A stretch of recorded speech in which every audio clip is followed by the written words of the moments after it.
Good morning everyone. Welcome for today's session. In previous session in export finance we were discussing about important terms used in export business. In that we have completed 3 terms. Before starting further, let us have a quick revision on these 3 terms. In this, the first one was cash in advance. In this method, the seller, that is exporter, asks for 100% advance payment from buyer, that is importer. Generally, this type of advance payment can only be possible if seller is enjoying monopoly in market or there is a seller's market. It means there are very few sellers while the buyers are in large number, or the seller is having a unique raw material or input for which the buyer is asking for. In such situation, seller is having a competitive advantage and can ask for 100% advance payment. From the viewpoint of seller, this method is 100% secure method, as the seller is receiving full payment in advance, and hence there is no chance of buyer's defaulter in this method. Then we have second method, open account method.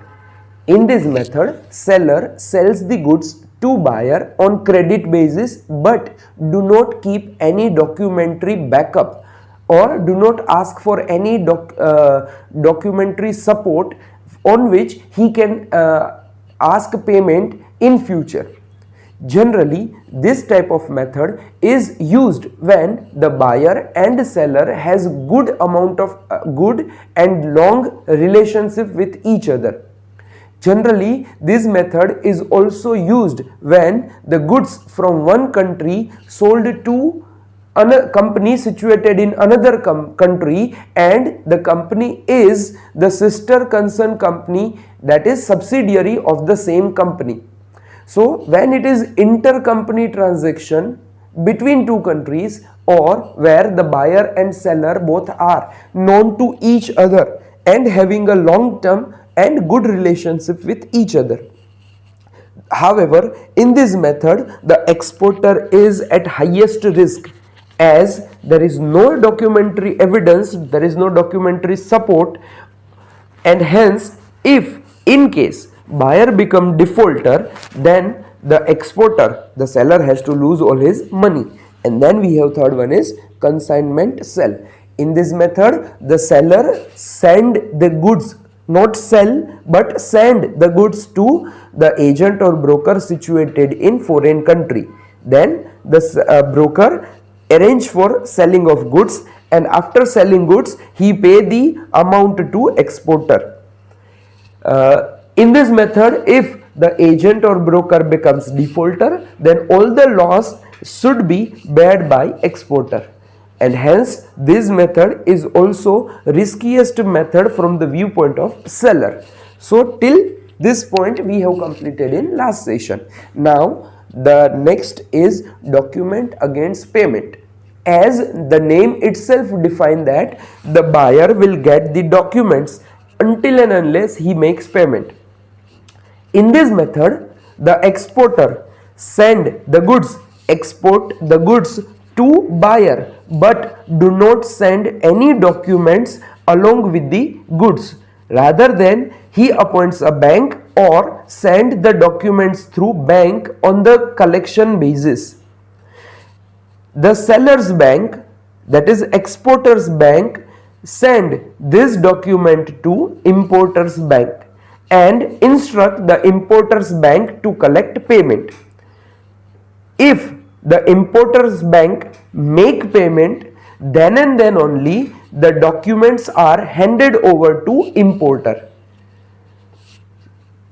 If the importer fails to pay for goods, then he will not receive any documents, and in such a cases the importer is also unable to take the possession of the goods. The goods which has been exported by exporter will be in a dockyard, and to get the goods from dockyard, the importer needs necessary documents, and these documents will be available to importer if only he pays the full amount to importer's bank. Upon receiving payment from importer, the importer's bank transfer the payment to exporter's bank and in exchange receives the required document. Then the importer's bank hand over the document to importer, and now the importer is enabled to take possession of the goods. From the viewpoint of exporter, this method is quite safe method, not 100% safe method, but comparative to open account and consignment sell, the document against payment is the safe method, as there is very less chances of becoming default, buyers becoming default, and hence many of transactions in export business are done using this method. Next is document on acceptance. It is some sort of similar to document against payment, but here the buyer do not have to make payment to receive document, but buyer need to provide the acceptance that he will make payment within a specific time limit. Document on acceptance is also known as usance, wherein the 30 days, 60 days, 90 days, 180 days, etc. credit are provided by the exporter. As per deal between buyer and seller, the buyer has to accept that he will make payment within a specific time limit. Upon accepting such and signing the letter, the seller, that is exporter, will hand over the document to buyer. So document against payment and document on acceptance are almost a similar process, whereas in document against payment the buyer has to make payment, while in document on acceptance the buyer has to accept that he will make payment within a specific limit. Here also the documents are sent through bank and not directly to the buyer, whereas the goods are directly sent to buyer. Then seller's bank ask for buyer's bank for acceptance on document, and when the buyer, the importer, accept the letter, then the documents are handed over to importer. The last method is letter of credit. After cash in advance, the letter of credit is the most secured method from the viewpoint of exporter, as well as it is the highest used method for payment in international business, specifically when buyer and seller both are unknown to each other. The letter of credit is open by exporter in the name of importer. The exporter open this letter of credit from bank, exporter's bank, and send it to the importer. Then importer has to sign and accept the letter of credit along with the sign and stamp, that is acceptance of importer's bank. So in documents on acceptance, only importer accept that he will make payment within so and so dates, whereas in letter of credit the importer and the importer's bank both has to make an acceptance that they will make payment on so and so dates. Letter of credit are also usance, that is 30 days, 60 days, 90 days, 180 days, such kind of credit is provided.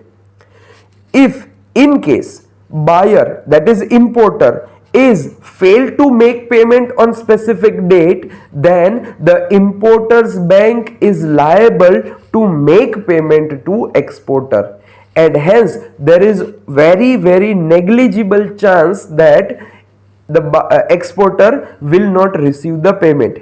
Even in case if importer becomes default, then too the importer's bank has to make payment, and hence the seller can become ensured that he is going to receive his payment anyhow.